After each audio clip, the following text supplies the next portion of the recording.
Hello everyone, আসসালামু আলাইকুম। সবাই কেমন আছেন? আশা করি আল্লাহর রহমতে সবাই সুস্থ আছেন, ভালো আছেন। তো আজকে আপনাদের সাথে আমি শেয়ার করব কচুরলতা কিভাবে রান্না করবেন আর কিভাবে সারা বছর জুড়ে এই কচুরলতাটাকে সংরক্ষণ করবেন সেটা শেয়ার করব। এখানে দেখুন অনেকগুলা লতা। তো এই লতাগুলো কিন্তু আমার মামা গ্রামের বাড়ি থেকে নিয়ে এসেছে।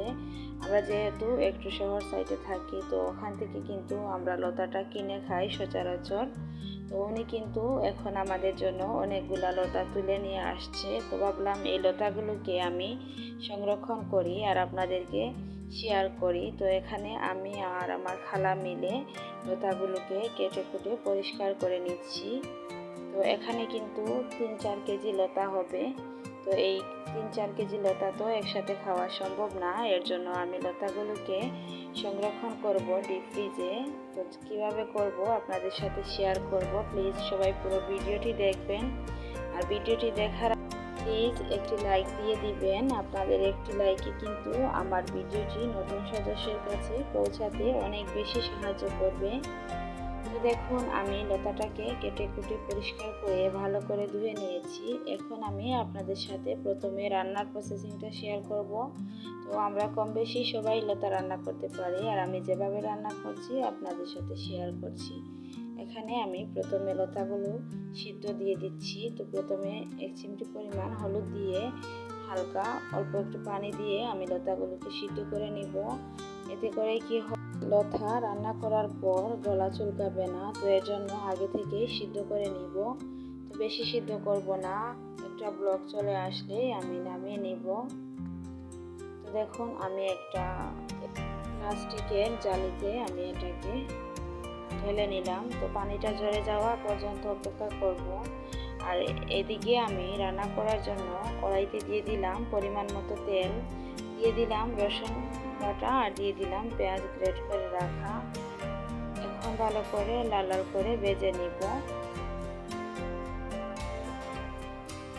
দিয়ে দিলাম স্বাদ মতো লবণ, দিয়ে কিছুক্ষণ নেড়ে ছেড়ে ব্রাউন কালার হওয়ার আগ পর্যন্ত ভেজে নিব। আর এইভাবে করে কিন্তু কচুর লতাটা কিন্তু রান্না করলে খেতে খুবই মজা লাগে।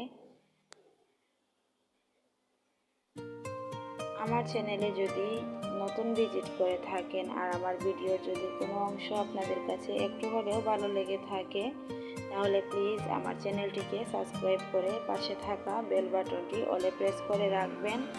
এতে করে আমি নতুন ভিডিও আপলোড করার সাথে সাথে নোটিফিকেশন আপনাদের কাছে পৌঁছে যাবে।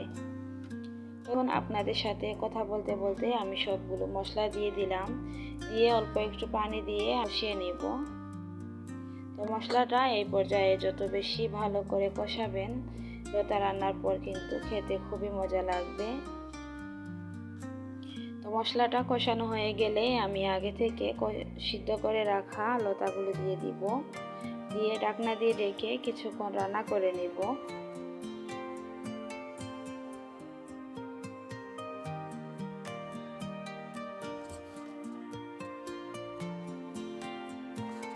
তো আমি আগে কিন্তু কচুর লতাটা খেতে পছন্দ করতাম না, আর এভাবে কিন্তু রান্না করলে খেতে খুবই ভালো লাগে। তো একদিন খেয়ে দেখি বেশ ভালোই লাগে, তো এর জন্য খাই এখন থেকে।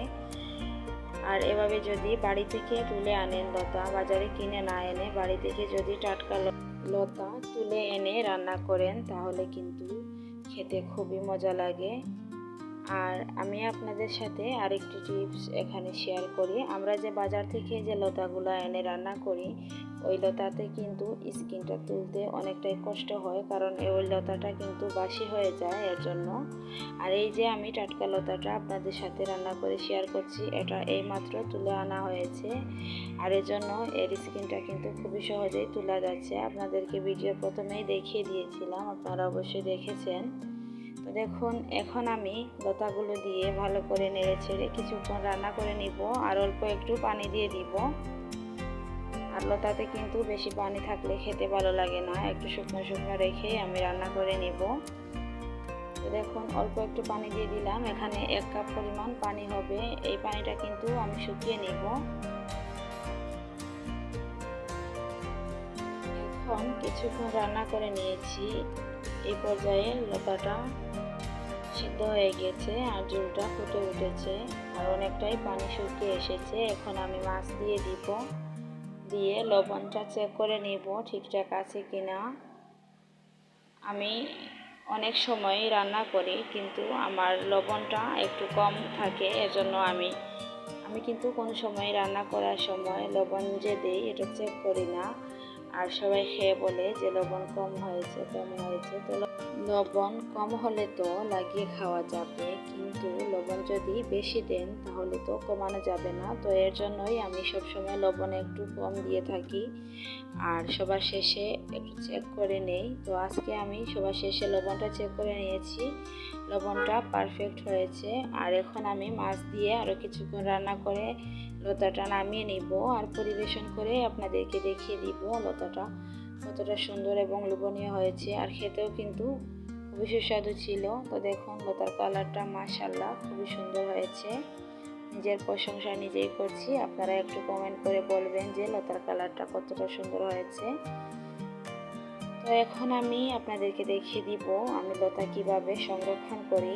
এখন আমি আরও যে লতা রয়েছে ওই লতাগুলোকে হালকা একটু হলুদ দিয়ে এভাবে সিদ্ধ করে নিয়ে তারপর একটা ছাঁকনিতে রেখে পানি জড়িয়ে তারপর একটা এয়ারটাইট বক্সে ভরে ডিপ ফ্রিজে রেখে দিব। এবার তো এখানে সবার শেষে দেখিয়ে দিলাম বিন্নি চালের সিন্নি রান্না করা হয়েছে আর সবাই মিলে খেয়েছি। তো আজকের ভিডিওটি এই পর্যন্ত, সবাই ভালো থাকবেন, আল্লাহ হাফেজ।